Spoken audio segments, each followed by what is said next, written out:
My name is Maxine, and at the time I was 23 and just moved to a new town to be closer to my parents. I didn't want to live in the city though, which was where they lived. So I chose a smaller town, just an hour north. I really knew nothing about it before moving, but my parents said most of the places close to the city were decent, and this town had good prices for apartment rentals. Prior to moving, I was bouncing between jobs, never really finding the perfect fit for me. After getting settled into the apartment in new town, I quickly started looking for job openings. I didn't have much saved up, so I couldn't be too picky.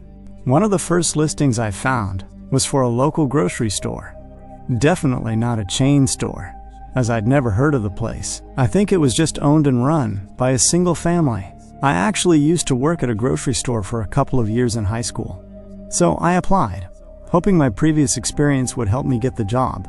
Within a few hours of submitting my application, I got a call from a man named John. I wasn't expecting such a quick response, but John just asked a few basic questions and basically said I was hired without the need to come in and do an interview. I will say, on the phone call, he was a little strange. I couldn't quite pinpoint what it was about him or the way he talked, but I don't know. It just gave me a weird feeling. There was one catch to the job though, and that was that they were only hiring for a night shift stocking position. I'd never done night shifts before, and I wasn't sure how I'd like it. But in this small town, I didn't have many options, so I figured I'd give it a go. My first day was 3 days after the phone call. I made sure to bring in all the stuff I needed paperwork-wise, then left my apartment at 9:30. The store closed to the public at 9 o'clock, so by the time I got there, the lot was completely empty, and basically all the lights were off. I headed up to the entrance.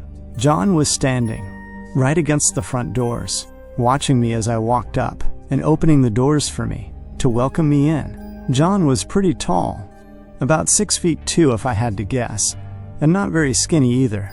He had a buzz cut and a thick beard. To start the night, he walked me to the office room in the far back to handle all the paperwork. As we walked through the store though, I noticed it was a little bit janky, like the aisles were a bit too dirty and looked very old, and it just wasn't the typical grocery store I was used to. I thought maybe this was just how small town stores were, so I tried to not put too much thought into it. When we got to the office, and while John was looking over the paperwork, he made small talk, but some of the questions he asked were a bit unusual. He started by asking about my move into the town, but then began asking whether I lived alone, or if someone drove me here, or was planning to pick me up later. I answered, but tried not to be too specific, because I did find it weird. John kept a very wide smile throughout the whole conversation, which didn't match his appearance at all, and it felt unnatural in this really strange sense. Finally though, after leaving my bag and stuff in the office, we got to work. He showed me to an aisle where he had some carts of boxes for me to stock and left me to it. This was pretty straightforward work, so I got to it. The first hour or so went by without much to say. I did realize pretty quickly though that it was only me and John here. No other workers. I wouldn't have thought it to be an issue.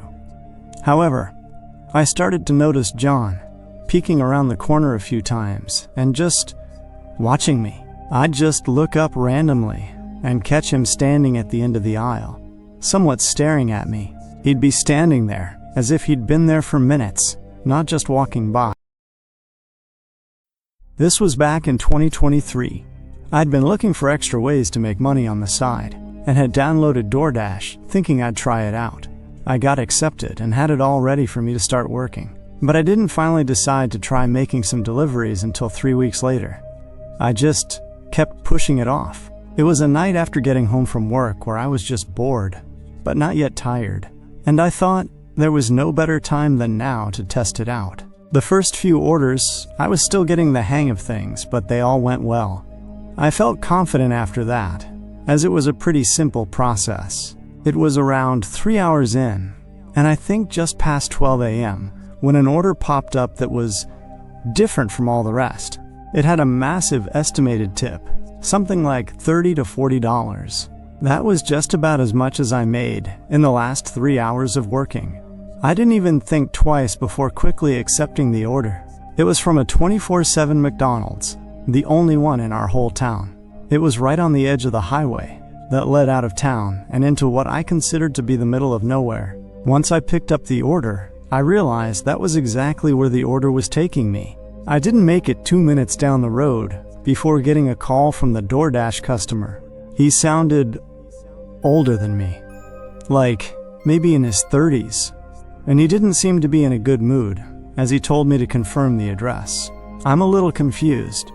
I just read off the address the app was taking me to. After I said it, there was a long pause. The man didn't say anything. I was going to ask if it was correct or not, but he hung up right away, without saying a word. I thought it was pretty odd that he was clearly in a bad mood and didn't respond to me, all while offering a huge tip, as if he were a nice guy. Maybe it was because he wanted me to take extra care of his order, but even that seemed excessive. Whatever the case, I just kept driving. I was about 15 minutes away, but it felt like I was driving really far, because of the road going directly away from town. There were some smaller random neighborhoods here and there, but it looked like mostly empty farmland, or single homes off the side of the road. As I kept driving, I got a strange, unsettling feeling about this delivery. Might have been from the unknown area, or the empty and foggy road, or the odd phone call. But I definitely felt like something was different about this order. Pulling off the road and onto the dirt driveway didn't make me feel any better. I couldn't see much through the dense fog, but I was driving through a tall grass field, with no vision of what was at the end. I drove slowly until finally getting to the house. It was sitting by itself, in the middle of the field. One of those old farm-looking houses with a large wraparound porch and wooden accents. Lights were on in the windows, and I could see that the large address numbers matched the address I had on the order. I parked and got out with the food. Beginning to walk up to their front door, it was hard not to notice how quiet it was out there. No sounds whatsoever, except for the slight breeze cutting through the tall grass. I didn't even hear anything inside the home, like a TV or people talking. I went to knock on the door, and on the first knock, the door creaked open, like it wasn't fully closed. Immediately, a man's voice called out from the back of the house. It was the same guy from the phone. He asked if I was the DoorDash driver. I said yeah, and that I would just leave his order right here on the porch. But the guy quickly responded and asked if I could set it down inside, on the countertop in the kitchen. Again, I noticed he sounded pretty upset, or just in a bad mood for some reason. I took a few steps inside. The house had the smell of old wood, kind of musty, like it wasn't very clean. Within a couple seconds, the man suddenly turned on music. It came from the back, right where I heard his voice come from. It was this old piano song, and it was really loud. It kind of freaked me out. "Sir?" I called out.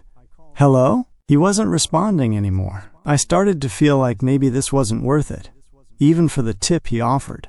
Everything just wasn't feeling right. Like, why the hell did he just start blasting piano music while I was walking into his house, and then just stop responding?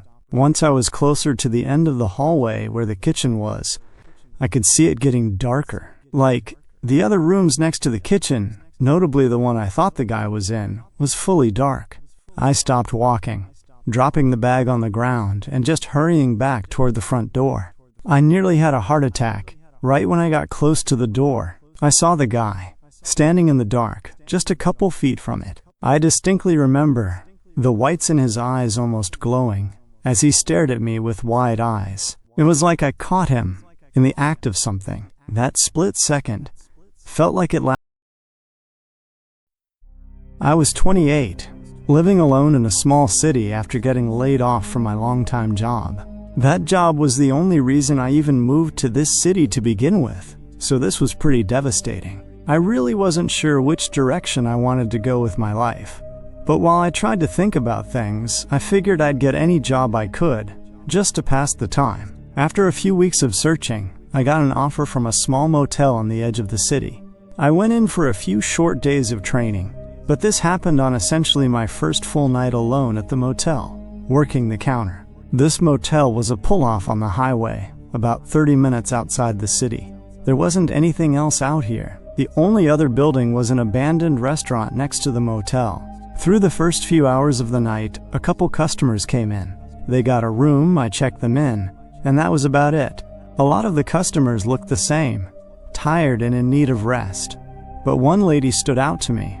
She looked really tired too, but she kept looking over her shoulder and was really rushing to get a room. I wasn't sure what that was about, but I only interacted with her for maybe a minute. Then she went to her room. Then, there was a long time where I was alone.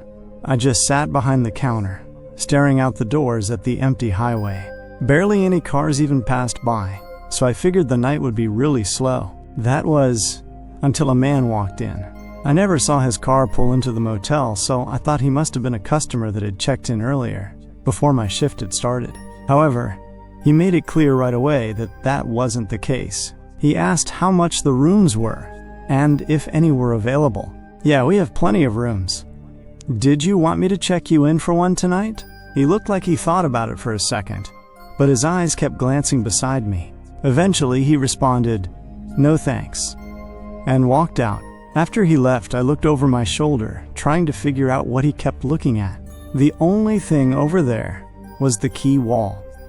That's what I called it anyway. Basically, it was just a bunch of pockets holding the keys to the rooms. This was an old-fashioned place, not having the fancy key cards that all the hotels have nowadays. Anyway, when he walked out, I kept my eyes on the door, wondering if I'd see his car drive away. But I didn't. I thought it was extremely weird, because there was almost no way he walked here. He would have had to walk along the side of the highway at night for a stretch of probably 10 miles from the nearest place, which was just a gas station. After a minute, I walked over to the door and looked out at the parking lot. It was very quiet. Only the few cars from the previous customers were in the lot, and the man was nowhere to be seen. With nothing else out there, I closed the door and went back behind the desk. The night was going by very slowly, and because it was my first night alone, the owner told me to just focus on check-ins and check-outs and didn't give me anything else to do.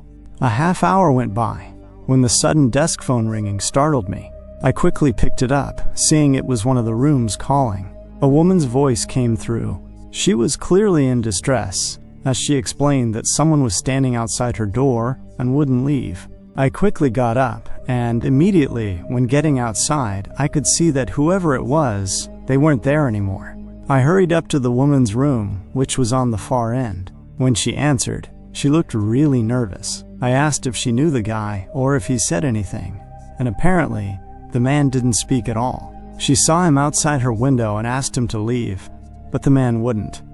And that's when she called. When the woman described him, though, I immediately knew who she was talking about. It was the guy from earlier.